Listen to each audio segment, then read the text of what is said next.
बे समावहाय नोलोबारि बियाब बाथौ गौथुमा मोजां मोनसे हाबाफारि लादों बिथाङा दिनै जोंनि सिगाङाव दङ नोलोबारि बियाब बाथौ गौथुमनि जोंहा दैदेनगिरि बिथांमोन दङ सिगांग्रो नेहाथारिनाव जों थांबाय दिनैनि हाबाफारिनि सोमोन्दै एसे फोरमायनो दा खुलुमबाय बे समाव बाथौ बिबुंसार नायगिरि साफ्रोमबो गेदेमा नोंथांमोननिसिम फैगौ ओंखाम गोरलै फोरबोनि गाहाम हामलायनायखौ जासिग्रोनाय जाबाय। दा बे समाव जोङो उदालगुरि जिल्लानि सिङाव थानाय नोलोबारि बियाब बाथौ गौथुमनिफ्राय जोङो दिनै नैबे 2 नं दुलासुगुरि गामियाव जोङो फैदों।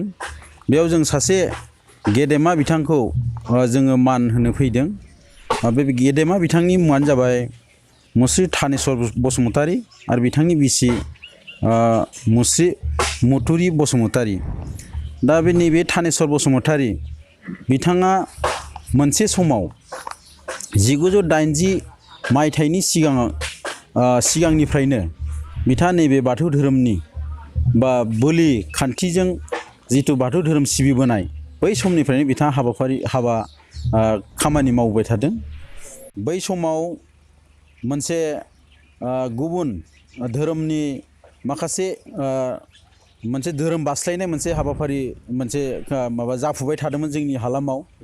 बे समाव बेले बेजे मोनसे समस्या जोंनि गेजेराव फैबाय थादोंमोन। बे समाव बिथाङा नारा नाथा नांथाबनानै नैबे बाथौ धोरोमखौ बिथाङा लाखिबोदों आरो फोथांबोदों आरो खामानि मावबोदों। बिनि थाखायबो जोङो बिथांखौ रोजा रोजा साबायखर बावदों। आरो बिथाङा दिनै बिथांमोन बायदि खामानि मावबोआमोनब्ला दिनैनि दिनाव हयथ' नैबे अबस्थायाव दिनै बे बाथौ धोरोमा थानाय नङामोन। हयथ' नोलोबारि ओनसोलाव बेबायदि बाथौ धोरोमा हयथ' थानाय नङामोन। गोबां गुस्लायनाय मोनसे परिबेक जादोंमोन बे जोंनि हालामाव।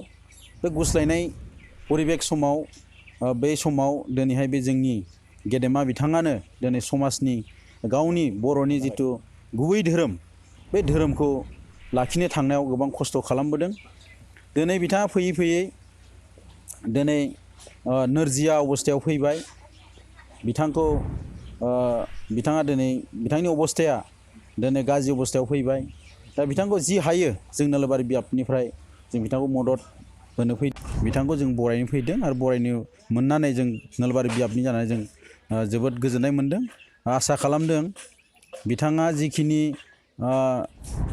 थांना थानायाव गावनि जाहाथे आलो गोजोनै जाहाथे नैबे दिनखौ बारलांनो हायो बिनि थाखाय जों आनान गसाइ बोराइ बाथौनि सेराव आर'ज गाबदों।